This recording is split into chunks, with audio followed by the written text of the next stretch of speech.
தீபம் அகர்பத்தி ஒரு தெய்வீக அனுபவம். டிசம்பர் 5 மகரத்திற்கு மாறும். என்னால் நன்மை பெற ஜோதிடர் சிவசக்திமான் சொல்வதை கேட்டு உஷாரா இருங்க. இனி நன்மைகள் உங்கள் செயலில் தான் இருக்கு. விருச்சிக ராசி நேயர்களே, உங்களுக்குண்டான ராகேது பேச்சு பலன்ல ராகுவை பற்றியும் தான் இப்போ முன்னாடி சொல்லிட்டு வரோம். இது ஒரு எச்சரிக்கை பதிவு தான். அடுத்த ஒரு பதிவில் ராகேது பேச்சு பலன்கள் முழுமையாக சொல்லப்படும் சொல்லிட்டு, விருச்சிக ராசிக்காரர்களுக்கு ராகு பகவான் உங்கள் ராசிக்கு 3ஆம் இடத்துல வந்து அமர்ந்திருக்கிறார். அவர் பார்க்கும் இடம் 9ஆம் இடம். இருந்து என்னென்ன நன்மை தீமைகள் ஏற்பட போது, என்ன பரிகாரங்கள் செய்ய வேண்டும், அதை பற்றி தான் விளக்கமாக சொல்லும். 3ஆம் இடத்திலே ராகு பகவான் வந்து அமர்ந்தால் 3ல வந்தால் ரொம்ப விசேஷம். 3, 6, 8, 12 பாவகங்கள் இருந்தால் ரொம்ப விசேஷம். 11ல இருந்து இன்னும் ரொம்ப விசேஷம். 3ஆம் இடம் தைரியம், வீரியம், பராக்கிரமம், வெற்றி இதெல்லாம் கொடுக்கும். அது ராகு வந்து அமர்ந்தா என்ன நடக்கும்? அசட்டு தைரியம், அசட்டு துணிச்சல், உள்ள ஒரு பயம் இருக்கும், ஆனால் வெளியே காட்டிக்க மாட்டீங்க. அப்படிப்பட்ட ஒரு தைரியம், துணிச்சல் கண்டிப்பா வந்து சேரும். பார்த்துடலாம், செஞ்சிடலாம், அப்படிதான் சொல்லுவீங்க. அடுத்ததாக சகோதர வகையில இளைய சகோதரம், தம்பி தங்கை சொல்றோம் இல்லையா, அவர்கள் உங்களுடைய உதவிக்கு வந்து நிற்பார்கள். பலம் சேர்க்கும் வகையிலே ஒரு நாள் தனியாக இருந்தான் பார்க்கணும், தம்பி வந்து சேர்ந்துட்டான் கூட, இன்னும் பண்ண முடியல, எங்கேயோ போயிடுவான் போலப்பா, அப்படிதான் சொல்லுவாங்க. அந்த பொண்ணு ரொம்ப கஷ்டப்பட்டிருந்தது, அந்த தங்கச்சி வந்து கூட சேர்ந்துருப்பாரு, சூப்பர் ஆயிடுச்சு அப்படின்னு. இப்படிதான் நடக்கும். அடிக்கடி பயணங்கள் வந்துகிட்டே இருக்கும். இது இல்லாமல் திருமணமானவர்களுக்கு கணவன் இருந்தால் மனைவிக்கும், மனைவி இருந்தால் கணவனுக்கும், மனைவி வழி உறவுகள், மாமனார் மாமியார், அது கணவனாக இருந்தாலும் சரி, மனைவி, அவர்கள் மூலியமாக நல்லது நடக்கும். திடீர்னு வந்து உதவி பண்ணுவாங்க, ரொம்ப கஷ்டப்படுறப்பா இது பண்ணு அப்படின்னுவாங்க. சில பேர் மணமகள் சொல்லுவாங்க, நீ ரொம்ப கஷ்டப்படுறமா, எங்கள் வீட்டுக்கு வந்திருந்தேன், நீ நல்லா வாழ்ந்து போணுமா, எங்களுக்கு தெரியுமா, நீ எதாவது படிமா, நாங்கள் உதவி பண்ணுறோம், இல்லை எதாவது தொழியுமா, கற்றுக்குமா, எதாவது பண்ணுமா, விவரம் இல்லை வேலைக்கு குறைய போயிட்டு வாமா, இப்படித்தான் சொல்லுவார்கள். எனவே விருச்சிக ராசிக்காரர்கள் பார்த்தீங்கன்னாக்கா முக்கியத்துவம் வாய்ந்தவராக நீங்கள் சொல்லப்படுவீங்க. எல்லாத்துலேயும் முக்கியத்துவம் பெரும் நபர். முக்கிய நபர்னா என்ன? விஐபி சொல்கிறோமா இல்லையா, வெரி இம்பார்ட்டன்ட் பர்சன், அந்த மாதிரி ஆயிடுவீங்க ராகு 3ல வந்து அமர்ந்த ஒன்று. அடுத்ததாக பார்த்தீங்கன்னாக்கா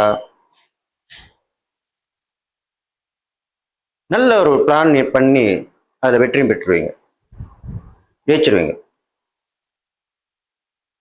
அடுத்ததாக 9ஆம் இடத்தை பார்ப்பதால் திடீர் அதிர்ஷ்டம் வந்து ஏற்படும். அதனுடைய சொத்துல பிரச்சனை இருக்கும். அது இப்போ சரிப்பா, ஒருத்தர் கைது போடாமல் இருந்திருப்பாரு, இல்லை ஏதாவது ஒரு பிரச்சனை இருக்கும், டாக்குமெண்ட் ஏதாவது பிரச்சனை இருக்கும், எல்லாமே விலகி இப்போ கைக்கு வந்து சேரும். அதெல்லாம் நீங்க கவனமா இருந்தீங்கன்னா கைக்கு வந்து நல்ல விஷயங்களை நடத்தி கொடுக்கும்.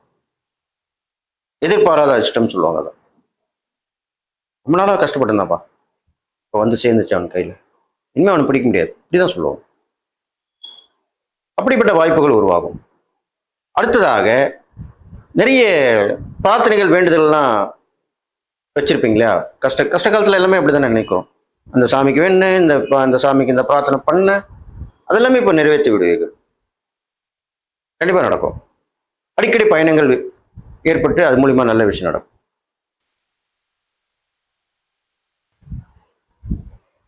புற்று கோயில், நாகாத்தம்மன் கோயில் இப்படிலாம் போயிட்டு வழிபட்டு வரலாம்.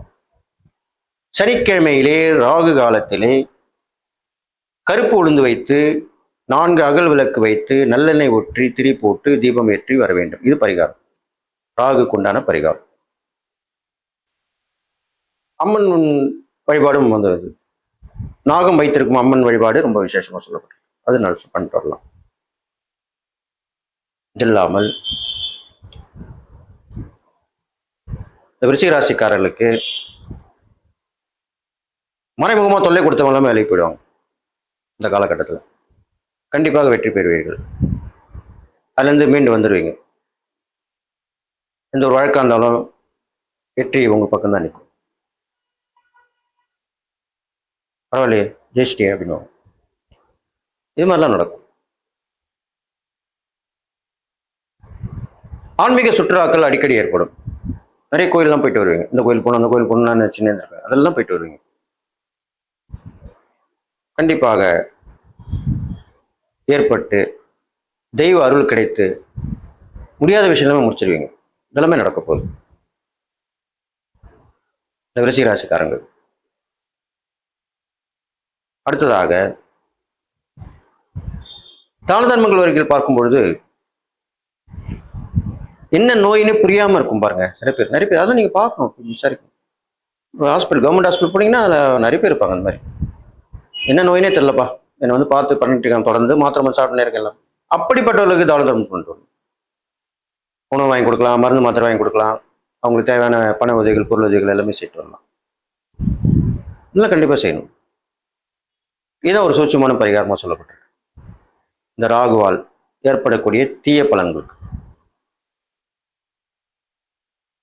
இதெல்லாம் பண்ணிட்டு வந்தீங்கன்னாக்கா இந்த விருச்சிக ராசிக்காரர்களுக்கு நல்ல வழி கிடைத்து எப்படி போகணும்னு தெரிஞ்சுப்பீங்க. வழி தெரிஞ்சாதானே நம்ம அடையக்கூடிய இடத்தை போய் அடைய முடியும். அதில் வெற்றி பெற்று வாழ்க்கையிலே ஜெயித்து காட்டுவீர்கள் என்று சொல்லி நீங்கள் எல்லா நலமும் பெற்று வாழ்வீர்கள் என்று வாழ்த்தி விடைபெறுகிறேன். நன்றி, வணக்கம்.